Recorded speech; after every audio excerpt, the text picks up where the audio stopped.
ನಮಸ್ಕಾರ ಸ್ನೇಹಿತರೆ, ನಮ್ಮ ಯೂಟ್ಯೂಬ್ ಚಾನೆಲ್ಗೆ ಸ್ವಾಗತ. ಈ ವರ್ಷ ಕರ್ನಾಟಕ ಸೇರಿದಂತೆ ದೇಶದ ಹಲವೆಡೆ ನೇರಳೆ ಹಣ್ಣುಗಳು ಭರ್ಜರಿಯಾಗಿ ಫಲ ನೀಡುತ್ತಿವೆ. ಗ್ರಾಮೀಣ ಪ್ರದೇಶಗಳಲ್ಲಿ ಹಿರಿಯರು ಒಂದು ಮಾತು ಹೇಳ್ತಾರೆ, ನೇರಳೆ ಹಣ್ಣು ಹೆಚ್ಚು ಬಂದರೆ ವರ್ಷ ಬರಗಾಲ ಬರುತ್ತದೆ ಎಂದು. ಆದರೆ ಈ ನಂಬಿಕೆ ನಿಜವೇ? ನೇರಳೆ ಮರಗಳು ಹೆಚ್ಚು ಫಲ ಕೊಡುವುದಕ್ಕೂ ಬರಗಾಲಕ್ಕೂ ಯಾವುದೇ ವೈಜ್ಞಾನಿಕ ಸಂಬಂಧ ಇದೆಯಾ? ಈ ಬಗ್ಗೆ ವಿಜ್ಞಾನಿಗಳು ಏನು ಹೇಳುತ್ತಾರೆ? ಇವತ್ತಿನ ಈ ವಿಡಿಯೋದಲ್ಲಿ ಸಂಪೂರ್ಣ ಮಾಹಿತಿಯನ್ನ ತಿಳಿದುಕೊಳ್ಳೋಣ.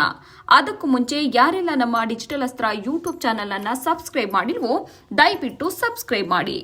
ಸ್ನೇಹಿತರೆ, ನೇರಳೆ ಹಣ್ಣು ಅಥವಾ ಜಾಮುನ್ ಫ್ರೂಟ್ಸ್ ಭಾರತದ ಅತ್ಯಂತ ಪ್ರಮುಖ ಔಷಧೀಯ ಹಣ್ಣುಗಳಲ್ಲಿ ಒಂದಾಗಿದೆ. ಇದು ಸಾಮಾನ್ಯವಾಗಿ ಮೇ ತಿಂಗಳಿನಿಂದ ಜುಲೈ ತಿಂಗಳವರೆಗೆ ದೊರೆಯುತ್ತದೆ. ನೇರಳೆ ಹಣ್ಣಿನಲ್ಲಿ vitamin C, iron, calcium, anti ಆಕ್ಸಿಡೆಂಟ್ಗಳು ಹೇರಳವಾಗಿ ದೊರೆಯುತ್ತದೆ. ಇದು ಮಧುಮೇಹ ನಿಯಂತ್ರಣಕ್ಕೂ ಸಹಾಯಕ ಎಂದು ಹಲವು ಅಧ್ಯಯನಗಳಲ್ಲಿ ತಿಳಿದು ಬಂದಿದೆ. ನೇರಳೆ ಹೆಚ್ಚು ಫಲ ಕೊಟ್ಟರೆ ಬರ ಬರುತ್ತದೆ ಎಂದು ನಂಬಿಕೆ ಹೇಗೆ ಹುಟ್ಟಿತು? ಗ್ರಾಮೀಣ ಪ್ರದೇಶಗಳಲ್ಲಿ ಅನೇಕ ವರ್ಷಗಳಿಂದ ಒಂದು ನಂಬಿಕೆ ಇದೆ. ಕೆಲವೊಮ್ಮೆ ನೇರಳೆ ಮರಗಳಲ್ಲಿ ಅಸಾಮಾನ್ಯ ಪ್ರಮಾಣದಲ್ಲಿ ಹಣ್ಣು ಬರುತ್ತವೆ. ಅದೇ ಸಮಯದಲ್ಲಿ ಮುಂದಿನ ವರ್ಷ ಮಳೆಯ ಕೊರತೆ ಉಂಟಾಗುತ್ತದೆ ಎಂದು ಜನರು ಎರಡನ್ನ ತಾಳೆ ಹಾಕಿ ನೋಡುತ್ತಾರೆ. ಹೀಗಾಗಿ ನೇರಳೆ ಹೆಚ್ಚು ಬಂದರೆ ಬರ ಬರುತ್ತದೆ ಎಂಬ ನಂಬಿಕೆ ತಲೆಮಾರುಗಳಿಂದ ಹರಡಿಕೊಂಡು ಬಂದಿದೆ. ಆದರೆ ಇದು ವೈಜ್ಞಾನಿಕವಾಗಿ ಸಾಬೀತಾಗಿಲ್ಲ. ವಿಜ್ಞಾನಿಗಳು ಹೇಳಿದ್ದೇನು? ಕೃಷಿ ವಿಜ್ಞಾನಿಗಳ ಪ್ರಕಾರ ಒಂದು ಮರದಲ್ಲಿ ಹೆಚ್ಚು ಹಣ್ಣು ಬರುವುದಕ್ಕೆ ಹಲವು ಕಾರಣಗಳಿವೆ. ಅವುಗಳಲ್ಲಿ ಪ್ರಮುಖವಾದವು ಹವಾಮಾನ. ಚಳಿಗಾಲ ಮತ್ತು ಬೇಸಿಗೆ ಸಮಯದಲ್ಲಿ ಹವಾಮಾನ ಅನುಕೂಲಕರವಾಗಿದ್ದರೆ ಹೂ ಬಿಡುವಿಕೆ ಹೆಚ್ಚಾಗಿರುತ್ತದೆ. ಇದರಿಂದ ಹೆಚ್ಚು ಹಣ್ಣು ಬರುತ್ತದೆ. ಎರಡನೇದಾಗಿ ಪರಾಗಸ್ಪರ್ಶ. ಜೇನುನೊಣಗಳು ಮತ್ತು ಇತರೆ ಕೀಟಗಳು ಉತ್ತಮವಾಗಿ ಪರಾಗಸ್ಪರ್ಶ ಮಾಡಿದರೆ ಫಲಧಾರಣೆ ಹೆಚ್ಚಾಗುತ್ತದೆ. ಹಿಂದಿನ ವರ್ಷದ ಮಳೆ. ಮರವು ಹಿಂದಿನ ವರ್ಷ ಉತ್ತಮ ಮಳೆ ಮತ್ತು ಪೋಷಕಾಂಶಗಳನ್ನು ಪಡೆದಿದ್ದರೆ ಈ ವರ್ಷ ಹೆಚ್ಚು ಹಣ್ಣು ಕೊಡಬಹುದು.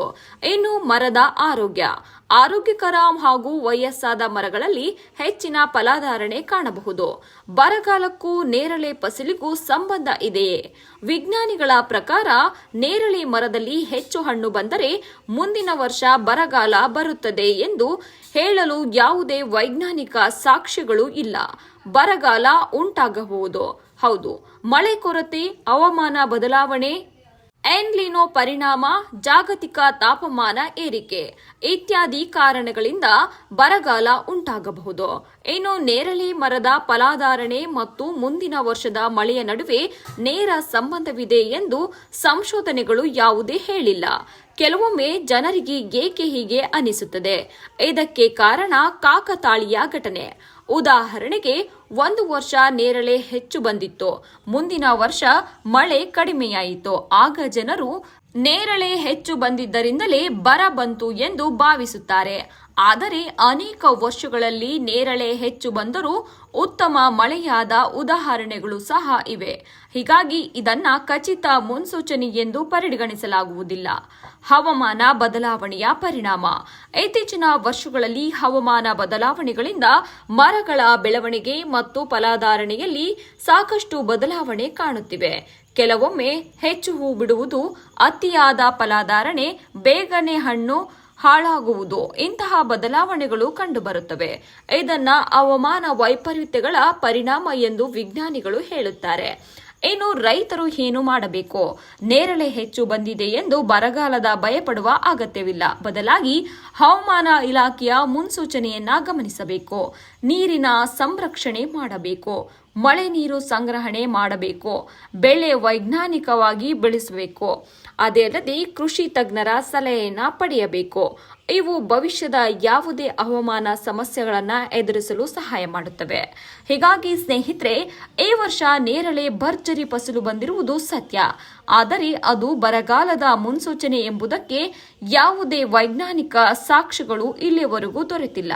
ಮರಗಳಲ್ಲಿ ಹೆಚ್ಚು ಹಣ್ಣು ಬರುವುದು ಹವಾಮಾನ, ಮಳೆ, ಪರಾಗಸ್ಪರ್ಶ ಮತ್ತು ಮರದ ಆರೋಗ್ಯದಂತಹ ಅಂಶಗಳ ಮೇಲೆ ಅವಲಂಬಿತವಾಗಿರುತ್ತವೆ. ಆದ್ದರಿಂದ ವದಂತಿಗಳನ್ನ ನಂಬುವುದಕ್ಕಿಂತ ವಿಜ್ಞಾನಿಗಳು ಹಾಗೂ ಕೃಷಿ ತಜ್ಞರ ಮಾಹಿತಿಯನ್ನ ಮಾತುಗಳನ್ನ ನಂಬುವುದು ತುಂಬಾನೇ ಮುಖ್ಯ. ಈ ಮಾಹಿತಿ ನಿಮಗೆ ಇಷ್ಟವಾಗಿದ್ರೆ ನಿಮ್ಮ ಸ್ನೇಹಿತರಿಗೆ ಹಾಗೂ ಕುಟುಂಬದ ಸದಸ್ಯರಿಗೆ ಶೇರ್ ಮಾಡಿ. ಈ ಒಂದು ಮಾಹಿತಿ ಇಷ್ಟವಾಗಿದ್ರೆ ಲೈಕ್ ಮಾಡಿ. ಇದುವರೆಗೂ ಯಾರೆಲ್ಲ ನಮ್ಮ ಚಾನೆಲ್ ಅನ್ನ ಸಬ್ಸ್ಕ್ರೈಬ್ ಮಾಡಿಲ್ವೋ ದಯವಿಟ್ಟು ಸಬ್ಸ್ಕ್ರೈಬ್ ಮಾಡಿ. ಮತ್ತೆ ಸಿಗೋಣ. ಧನ್ಯವಾದಗಳು.